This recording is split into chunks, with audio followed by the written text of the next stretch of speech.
राजकुमार वीरभद्र अपना घोड़ा दौड़ाते हुए तेजी से जा रहा था। अचानक उसे एक सुनहरा हिरण दिखाई पड़ा और उसने अपने तीर का निशाना हिरण की तरफ लगा दिया। फिर चलते चलते 1 मिनट के बाद उसे एक तेज आवाज सुनाई दी। हे भगवान, मेरी सभी सहेलियां आगे निकल गई हैं और इस तीर से मैं घायल हो गई हूँ। अगर मैं सही समय पर अपने लोग नहीं पहुंची तो मुझे हमेशा के लिए निकाल दिया जाएगा। लेकिन यह दर्द, हाय, बहुत भयंकर है ये दर्द, और मैं हिल भी नहीं पा रही हूँ। मेरी मदद करो प्रभु, मेरी मदद करो। राजकुमार वीरभद्र खुद से बोले कि यह तो एक औरत की आवाज है। लगता है अनजाने में उन्होंने किसी स्त्री को घायल कर दिया है और उन्हें उस स्त्री की तुरंत मदद करनी चाहिए। और यह सोचकर राजकुमार वीरभद्र आवाज की दिशा में आगे बढ़ता है और उसे इच्छाधारी नागिन मनुष्य रूप में घायल अवस्था में दिखाई पड़ती है। अरे, ये क्या? मेरे तीर ने इस सुंदर राजकुमारी के पैर में घाव कर दिया है। बेचारी दर्द से तड़प रही है। मुझे इसकी मदद करनी होगी। सुनो राजकुमारी, तुम कौन हो? मुझे क्षमा करो, अनजाने में मेरे तीर ने तुम्हें घायल कर दिया है। राजकुमार को सामने देखकर इच्छाधारी नागिन पूरी तरह से डर गई और उसे अपना असली परिचय देने के बदले बोली, मेरा नाम सुरबाला है। मैं जंगल में अपनी सहेलियों के साथ घूमने आई थी, किंतु घूमते घूमते सहेलियां कुछ आगे निकल गईं और आपके तीर के कारण मुझे घाव हो गया और दर्द से पीड़ित होने के कारण मैं चल नहीं पाई और पीछे ही छूट गई। आप जरा भी परेशान ना हो। आप मुझे अपने लोग का पता दीजिए, मैं आपको आपके घर सुरक्षित पहुंचा दूंगा। नहीं राजकुमार, कोई फायदा नहीं। अब मुझे बहुत देर हो गई है। हमारे राज्य के नियमों के अनुसार मुझे अंदर प्रवेश नहीं मिलेगा और मुझे 14 साल पश्चाताप करना होगा। उसके बाद ही मैं अपने राज्य में वापस जा सकती हूँ।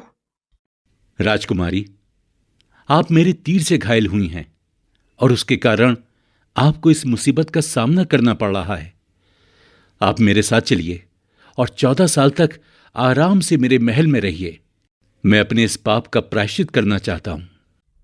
इच्छाधारी नागिन ने सोचा कि उसके पास इससे अच्छा कोई दूसरा रास्ता नहीं है, इसलिए वह राजकुमार के साथ उसके राज्य में आने को तैयार हो गई।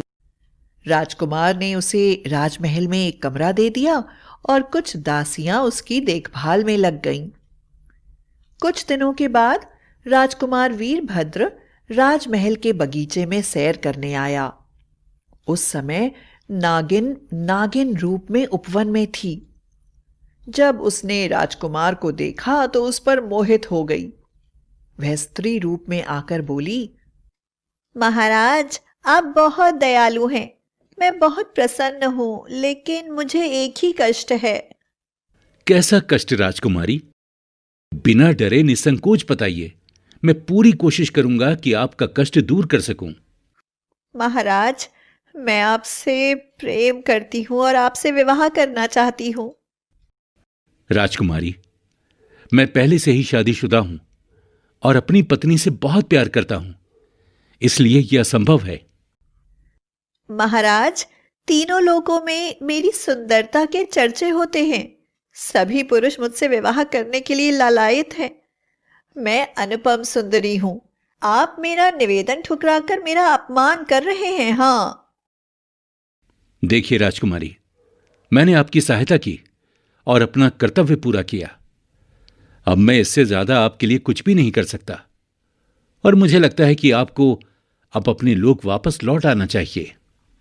देखते ही देखते इच्छाधारी नागिन राजकुमार के सामने नागिन रूप में परिवर्तित हो गई और तेजी से राजकुमार के पूरे शरीर को अपने लपेटे में ले लिया और अपना फन राजकुमार के मुंह के सामने ले जाकर बोली, राजकुमार, मैं कोई ऐसी वैसी साधारण स्त्री नहीं हूं। नागलोक की जादूगरनी इच्छाधारी नागन मणिकर्णिका हूं और इतनी आसानी से तुम्हें अपना अपमान नहीं करने दूंगी। तुम्हें मुझसे विवाह करना ही होगा। अपनी पत्नी के जीते जी मैं किसी दूसरी स्त्री के बारे में सोच भी नहीं सकता। अगर ऐसी बात है तो तेरी पत्नी को मरना होगा। हाँ, मरना होगा उसे। याद रखना नागिन, मेरे जीते जी मेरी पत्नी को नुकसान पहुंचाने वाला कोई पैदा नहीं हुआ है। मैं इस संसार में उस व्यक्ति को जीवित नहीं रहने दूंगा जो मेरी पत्नी को नुकसान पहुंचाने की कोशिश करेगा। ठीक है राजन, इसका मतलब है हम दोनों को पहले एक दूसरे से युद्ध करके शक्ति का परीक्षण करना होगा। लेकिन याद रखना, अगर तुम जो मुझसे हार गए तो तुम्हें अपनी पत्नी का त्याग करके मुझसे विवाह करना होगा।